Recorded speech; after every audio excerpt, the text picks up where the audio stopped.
Vamos a conocer hoy a un compositor que además es director de orquesta y tiene una orquesta en Centroamérica especializada en música del siglo XX y XXI. Órale, para hablarnos de música moderna. Postmoderna. Postmoderna en música clásica. O sea, para los que no somos así como expertos en música clásica, es música nueva relativamente. Sí. Que nos traes desde Centroamérica, con Eddie Mora, desde Costa Rica. Desde Costa Rica. Pues usted sabe, si quiere quedarse para aprender más de música clásica en esta sección especial que hace para nosotros y a la cual le agradecemos mucho con la tremenda Galia Mircha, que se llama Mestizaje Sinfónico. Vamos arrancando con este Métrica Radio, ¿qué te parece? Así es. Vámonos. Seguimos aquí en Métrica Radio. Métrica.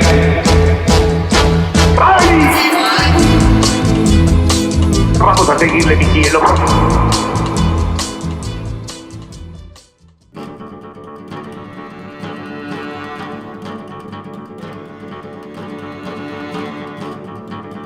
Óyeme con los ojos, de Eddie Mora, que está inspirada en el texto de Sor Juana Inés de la Cruz, del mismo nombre, que decía, óyeme con los ojos, ya que ausentes los oídos. O sea, con pocas palabras, como no te puedo gritar en tu cara, te voy a escribir.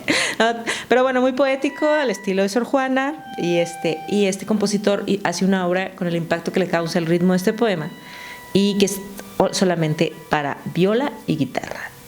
Son dos músicos, parece que son más, pero son solo dos. Esto te da una idea de todas las técnicas tan sofisticadas que usan para crear más sonido con solo dos instrumentos.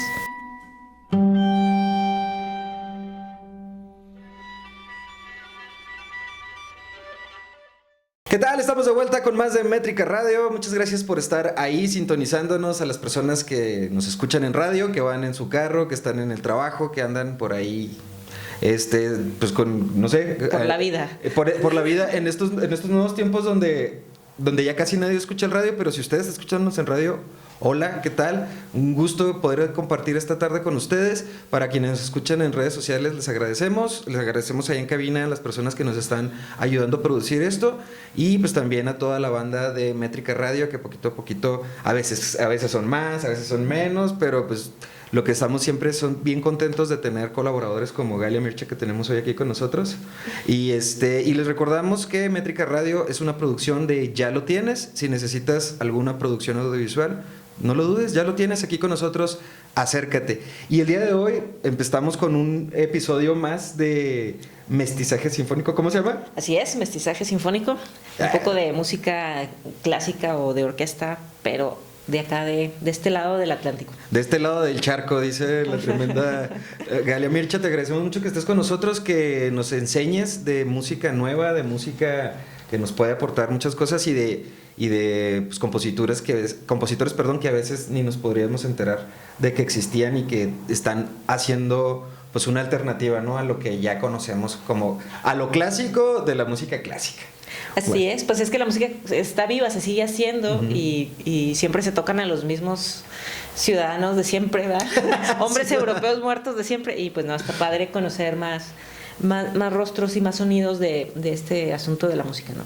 No, pues muchas gracias por ampliarnos nuestros horizontes musicales, y pues platícanos, ahora y nos vienes a comentar de Eddie Mora, que es un centroamericano que hace música muy muy nueva en cuestión de música clásica, y pues adelante, platícanos qué onda con él. Sí, fíjate, Eddie Mora es un fenómeno así bien especial, ¿no? Uh-huh. Él es originario de Costa Rica, de hecho hasta la fecha reside en Costa Rica, aunque también viaja mucho a otros países. Él es director de orquesta. Uh-huh. También compone para orquesta, para ensambles pequeños de cámara, pero también dirige obra suya, obra de otros compositores vivos y también de compositores muertos. Uh-huh. Hasta eso. Y bastante bien, o sea, tiene muchísimas grabaciones. Fíjate, él nació en 1965, o sea, andará ahorita casi rozando sus 60, menos de 60 años. Uh-huh. Y él nació en una población, una pequeña ciudad que se llama Puriscal, que está en Costa Rica, que es como relativamente cerca de San José, que es la capital, pero uh-huh, que pues no era una ciudad como tan grande. Y lo mandan a estudiar en un conservatorio que se llama el Conservatorio Castella, que está en la ciudad de Heredia. Heredia es como así como Tlalnepantla en la Ciudad de México, Heredia es de San José, la capital, ¿no? O sea, es cercano, o sea, ahorita ya a estas alturas está conurbado, no sé si en esa época también, pero bueno, el caso es que ahí hay un conservatorio que dejó o sea, uno de los millonarios así históricos, al morir deja su herencia de que se haga ahí un conservatorio, y entonces, que es manejado por el Estado. Sí, no pero es Costa Rica. Pero espérate, o sea, Costa Rica aparte es un estado interesante. Esto ya es otro boleto. Ya, ahora nos aventamos ese tema. Ya es para otra, sí. Pero bueno, el caso es que ahí les enseñan música y también literatura y otras cosas. Y bueno, él va probando instrumentos, se decide por el violín, y ya cuando está en edad universitaria se va a la universidad y le dicen, no, compa, vayas a estudiar a Moscú. ¡Amo! Y el gobierno de su país lo ve, o sea, sí estudió en su universidad un tiempo, pero termina haciendo la licenciatura, los 10 años que se hacen de una licenciatura en el conservatorio en Moscú, ¿no? En el Conservatorio Tchaikovsky. Estamos hablando de 1982 a 1992, o sea, le toca este momento como de la perestroika, la caída de la Unión Soviética. Entonces, el final. Sí, pero el tipo regresa con su título, con una formación así maravillosa, ¿no? Porque lo que sé que aquí pues en esas escuelas hay una probada trayectoria de mucho trabajo muy bien hecho, ¿no? Y entonces, pues regresa así con todo, ¿no? Con todas las pilas y con todos los contactos que había hecho, o sea, de sus compas, porque en esta escuela, en este conservatorio llegaban gente de todos los lugares del país, ¿no? Porque era como de las pocas oportunidades que había de estudiar eso. Entonces, pues ahí conoce a un montón de músicos de todo Costa Rica y regresa a incorporarse a la universidad como docente, ¿no? A cambio de la beca que le habían dado, pero también lo hacen director de la orquesta, y entonces dice, bueno, pues vamos a tocar música de compositores de Costa Rica y de compositores vivos y de compositores latinoamericanos. Y empiezan y más todos los contactos que tenía de los lugares donde anduvo y lo empiezan a invitar a dirigir. Ha venido a dirigir a México varias veces, ¿no? A las Orquesta de Bellas Artes, a la Orquesta de Jalapa, las orquestas así como grandes. Y bueno, pues tiene ahí su trayectoria bastante grande. Tiene con la Orquesta Sinfónica de Heredia, que es esta ciudad donde está, tiene 13 discos tanto de música suya como de otros compositores de ahí de la región, del país, o de otros compositores así de otras cosas nuevas. Pero es una orquesta que se especializa en música nueva. Entonces tienen un nivelazo técnico así padrísimo, una actitud, pues imagínate, para estar, porque tú has ido a los conciertos de música contemporánea, y tú sabes que los planteamientos afortunadamente no son cada vez más diversos, y la lógica de una obra pues puede ser algo totalmente distinto a lo que estábamos acostumbrados, o a lo que está acostumbrado un público que siempre oye, no sé, Mozart, Beethoven y lo de siempre, ¿no? Entonces, o sea, pero lo mismo se avienta Bach, Stravinsky, que sus obras así ya locochonas, ¿no? Entonces, a mí me parece como bien interesante que alguien de un punto donde no pareciera que hubiera como mucha escándalo mediático previo en relación con el arte contemporáneo, se arme esta orquesta, ¿no? Y con ese nivel tan maravilloso, tú lo puedes encontrar en todas las plataformas, Orquesta Sinfónica de Heredia, y dices tú, wow, ¿no? Y las obras de él, pues sí, son obras también pues muy bien acabadas, muy bien logradas, muy locochonas, lenguajes innovadores, ¿no? Pero además, o sea, bueno, no sé, creo que es padrísimo una aportación de Latinoamérica así de tanta especialización y a ese nivel tan clavado, tan bien hecho, ¿no? O sea, maravilloso, admirable. Oye, sí, se me hace bien chido cómo suceden estas muestras. Voy a salir un poquito del tema, pero estas muestras de personas que están haciendo cosas muy novedosas en el mismo formato de orquesta, de música clásica. Nos vimos en una muestra que trajeron ahí con la Orquesta Sinfónica de la UACH, que estuvo tocando una persona que era especialista en percusiones, no recuerdo el nombre. Nandayapa, Julio Nandayapa, excelente.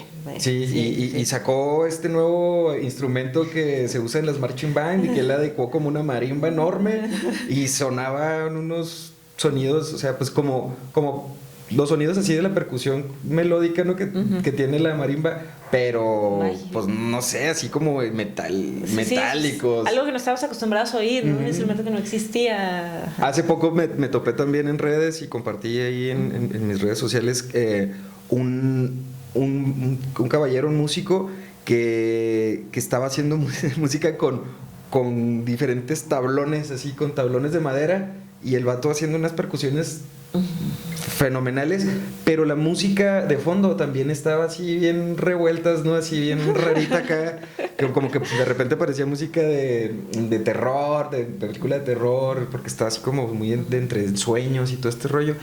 Y te digo esto porque regularmente pues eso pasa, ¿no? Que de repente la música está rara y la gente dice, ay no, ¿qué es eso? Pero en realidad, pues es que están explorando las partes donde no se había caminado antes, ¿no? Uh-huh. Y lo combinan con otros instrumentos y lo combinan con cosas así bien novedosas. ¿Es este el estilo más o menos que lleva Eddie? Sí, va más o menos por ahí, porque por un lado es esto, explorar los instrumentos que no se habían tocado o a veces los compositores crean instrumentos nuevos, uh-huh. Pero también es como el que necesitas decir uh-huh. algo que es diferente a lo que decían en el siglo XIX, XVIII, uh-huh. ¿no? Entonces, así como, bueno, a lo mejor si tú lees ahorita un libro, una novela escrita en el siglo XXI, te vas a encontrar con que tiene narraciones uh-huh. Mucho más ágiles, así como las series de Netflix, ¿no? La acción, bien rápido. Y si tú lees una novela del siglo XIX o principio del siglo XX, vas a encontrar descripciones de 3 páginas de cómo era la habitación a donde entró el personaje. O sea, porque era una época en que la gente tenía menos referencias visuales, ¿no? Claro. Entonces tenías que poner con palabras todo. Y hoy en día ya los lenguajes cambiaron porque uh-huh. nuestra forma de interactuar con el mundo cambió. Y creo que la música también es eso. En realidad mucha de esa música como que rara, que a veces no es bien recibida por ciertos públicos, etcétera, en realidad la escuchamos mucho, pero está incrustada en el cine, en la televisión, uh-huh. está ahí, ¿no? Y uh-huh. y a veces sí, en películas de terror, a veces no necesariamente de terror, de otras cosas, ¿no? Pero está ahí y es el soundtrack de un montón de cosas uh-huh. y no reparamos en ella, en escucharla como, a ver, solo la música, a ver qué me quiere decir la pura música, pero sí está ahí. Y creo que el estilo de Eddie Mora a mí me parece que es bueno, es tonal todavía, es menos audaz que otros, uh-huh. no sé, los compositores espectrales, otros trabajos así que son todavía quizás más matemáticos, podríamos decirlo, uh-huh. pero sí ya va hacia una lógica de hacia dónde llevas las melodías y los ritmos que va más allá de lo predecible, ¿no? Uh-huh. Entonces te obliga a un tipo de atención diferente al que tendrías con una música de ritmo regular, ¿no? Uh-huh. O sea, sí, y me gusta mucho su uso de... me llama la atención porque acá de este lado del mundo tenemos como poco conocimiento, nos llega más de los compositores europeos viejos, y de los nuevos pues es como estar muy, muy clavado en qué es lo contemporáneo, ¿no? Pero él tiene un uso de la instrumentación y de las técnicas que son, o sea, que fueron experimentales a lo mejor hace 60 años, o hace 40, o hace 30, y que ahorita ya son parte de un lenguaje, ya se usan cotidianamente de aquel lado del charco. Y que aquí como que todavía no están tan aceptados, pero él los usa con una naturalidad como se los hubiera usado siempre, y eso me parece maravilloso, ¿no? Órale, qué chido. Sí. Qué chido. Yo cuando me refiero a así a que suena a música de terror, es que regularmente en las películas de terror utilizan sonidos que salen de lo común, sí, para sorprenderte, ¿no? Sí. Sí, y ahí te va una anécdota. O para mantenerte en una tensión. En tensión. Y ahí te va una anécdota. O sea, esa tensión muchas veces salió de que el músico quiso expresar su tensión emocional propia, y el director de cine, por ejemplo, Stanley Kubrick, agarró obras de un compositor rumano-austriaco que se llamaba Giorgio Ligeti, uno de esos genios así de la innovación del siglo XX, y la metió en sus películas, en la de Odisea y en la de así, ¿no? Y el vato, al darse cuenta, lo demandó, ¿no? Lo demandó por $1. Le reclamaba $1 como compensación por haber usado música sin su autorización, porque en realidad dice, bueno, pues, o sea, no tengo problema con que hayan usado música, no me hubieran avisado. Sí. Pero sí, ¿por qué? Porque el cineasta dice, caray, esto es, me expresa musicalmente una tensión que yo le quiero expresar a mi público con mi película, ¿no? Entonces, creo que como el darnos la chance de llegar a esos estados emocionales así profundos o alterados o como quieras llamarle, a través de la pura música, sin el elemento visual, es una experiencia bastante interesante y puede llegar a ser bastante intensa si te das la chance, ¿no? Eso es importante. Sí. Oye, pues esto me recuerda mucho a la actividad esta que donde tú colaboraste, que trajeron músicos nuevos, era música experimental. Sí, llegaron el Low Frequency Trio, ¿no? Que también, o sea, músicos mexicanos increíbles, sí. increíbles. Sí, eso estuvo maravilloso porque más allá de ya que es lo que estamos hablando, que si parece música de películas de terror o lo que sea, en realidad al haberlo ido a experimentar fue una sensación bien peculiar, bien única de estar ahí, o sea, hasta te invitaba a cerrar los ojos y dejarte seducir por esos elementos nuevos que pues yo rara vez había escuchado. O sea, rara vez había escuchado a alguien haciendo la música del piano desde adentro del piano o haciendo maravillas con el bajeo, el clarinete bajo increíble, sí, de repente hacía unos graves tan graves así y tú te quedas, ay, canijo, ¿cómo sucede esto? Pero a final de cuentas es como que qué chido que están experimentando y moviéndole a cosas que regularmente no se mueven, ¿no? Sí, y que suenan bien, chido, suenan muy bien. Y que es algo que luego te sorprende, que dices, ¿cómo es que tan poquitos instrumentos? Pueden sonar como si fueran 20, ¿no? O sea, también en ese ciclo estuvo también Trio Siqueiros por acá, y ellos, me acuerdo que algunas de las obras que tocaron tenían esto, ¿no? Estas técnicas que te llevan a hacer un montón que suenan como si fueran 20 y eran 3. Sí. Y dices tú, y sin amplis, y sin nada, o sea, nomás con la pura... o sea, y detrás de esto hay un conocimiento de acústica, de que sí que vibraciones refuerzan para que se oiga más fuerte, y es todo un show, ¿no? Sí, man. Pero qué padre, ¿no? O sea, tomarse como este tiempo de darle el montaje a un diseño que te va a llevar a esta experiencia que no es esperable, ¿no? Claro. Que te sorprende. Oye, y luego también me estuvo bien chido hablando precisamente de Low Frequency Trio. Me gustó mucho que está como que están buscando nuevas composiciones. Me recuerdo que ahí hicieron un estreno mundial de un compositor que radica en Chihuahua, no sé si es chihuahuense, pero, o sea, ¿cuándo vamos a volver a escuchar eso? Fuimos afortunados los que estuvimos ahí y pues yo recomiendo a las personas que nos escuchan que cuando estos eventos se estén realizando no pierdan la oportunidad, porque no va a ser como estas obras clásicas que luego las vuelven a presentar el próximo año. Aún así, o sea, con los elementos que están integrando la orquesta, desde el director hasta los músicos, va a sonar diferente un año al otro. Pero nunca jamás haber escuchado eso y haber tenido la chance de haberlo experimentado y de estar siendo testigo de una creación tan novedosa es algo muy chido. Nosotros les estaremos informando, pero por favor no dejen de ir. Volvemos con Eddie. Eddie tiene este tipo de música así tan experimental como la que escuchamos en el evento donde vino, o sea, en el evento que o sea, estilos diferentes, ¿no? A los que escuchamos esa vez, pero pero sí, a nivel técnico sí está por ese punto, ¿no? De irse a más allá de los sonidos propiamente, digo, convencionales dentro de lo que etiquetamos normalmente como música clásica, ¿no? Y yo creo que esto es, por un lado sí es una aportación del siglo XX, de la cultura europea del siglo XX, que llegó a un estado de crisis y que los artistas en muchas ramas sintieron la necesidad, también la pintura, todos estos movimientos así tan polémicos, ¿no? O sea, tuvieron la necesidad de decir, es que sabes que esta civilización ya llegó o sea, está explotando por dentro, ¿no? Se les derrumbaron muchos mitos fundacionales de lo que era su identidad y por eso crean estas obras. Pero resulta que nosotros, aunque no estuvimos en la Segunda Guerra Mundial o en el Holocausto o en todos esos movimientos que dieron origen a muchas de estas corrientes de vanguardia experimental, Sí tenemos también los efectos de otra rama, pues, ¿no? De esa crisis civilizatoria. Y desde América Latina hay otras necesidades de decir, ¿no?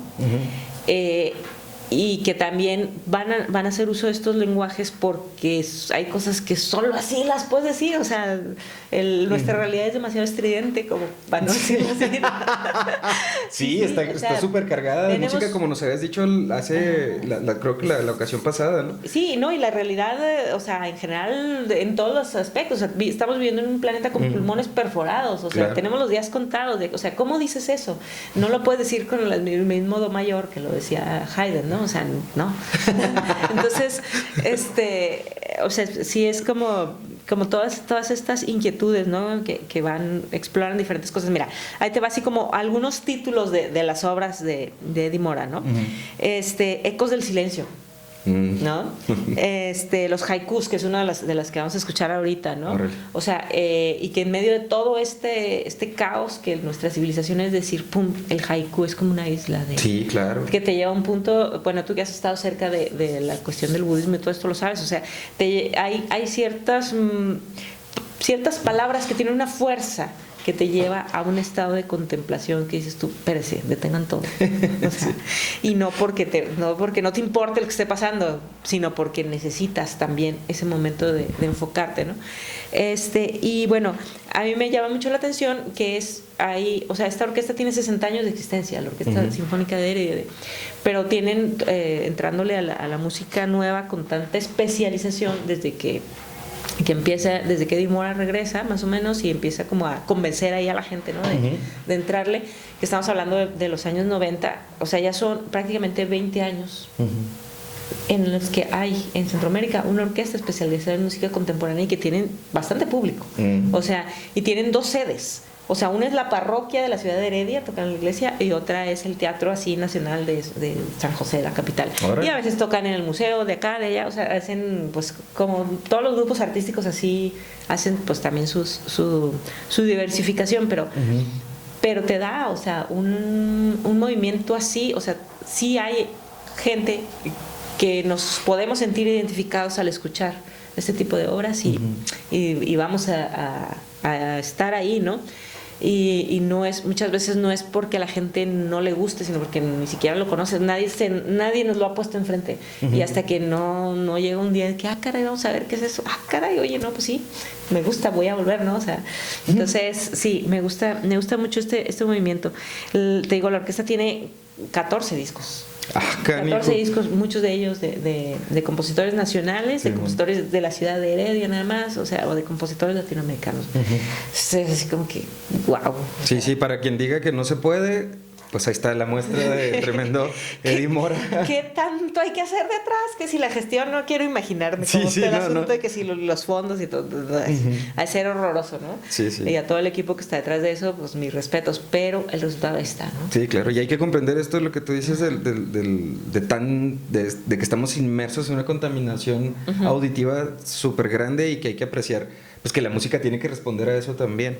Y yo recuerdo hace unas cuantas semanas salimos hacia los ojos del Chubíscar, aquí a unos kilómetros, ¿no? Bien cerquita. Fuimos ahí un grupo de compañeros del budismo, entre ellos nos llevó Nachito Guerrero, un saludo para Nacho.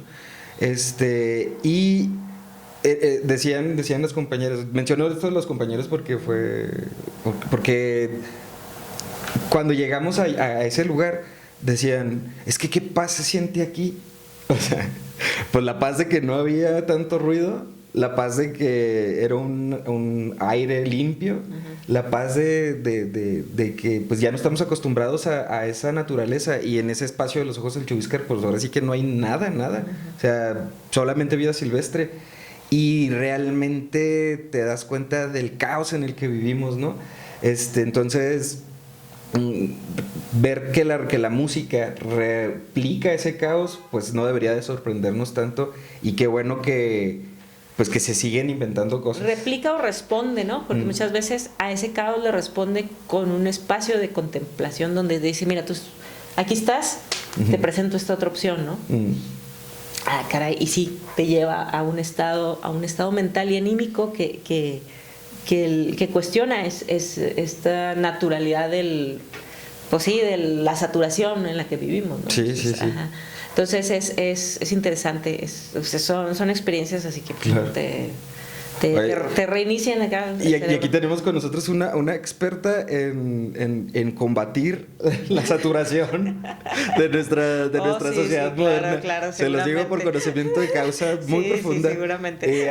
Ha sido muy chido, ¿no? En realidad ha sido muy chido conocerte, compartir muchas cosas contigo y darme cuenta de ese hoyo, ¿no? De eso que está tan encerrado el asunto y de que estamos viviendo cada vez con más saborizantes, con más explosiones de emociones y muchas otras cosas, pero eso ya será tema de otro rollo, porque según esto no íbamos a poder con 21 minutos y ya nos pasamos como 3. Oh, no, está bien. Y tenemos que ir a otra rola. Y tenemos que ir a otra rola.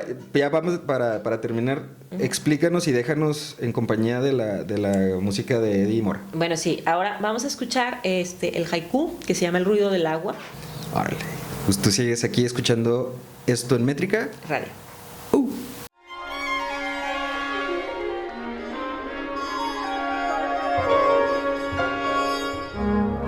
El haiku que se llama El ruido del agua. Fue grabado en 2016 por la Orquesta Sinfónica de Heredia. Y bueno, ustedes saben, los haikus son estos poemas japoneses pequeñitos, sin adjetivos, que te hablan de una experiencia estética, pero intensa, así medio espiritual o epifánica, como le quieras llamar.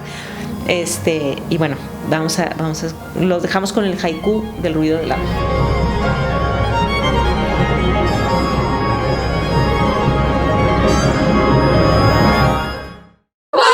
Métrica.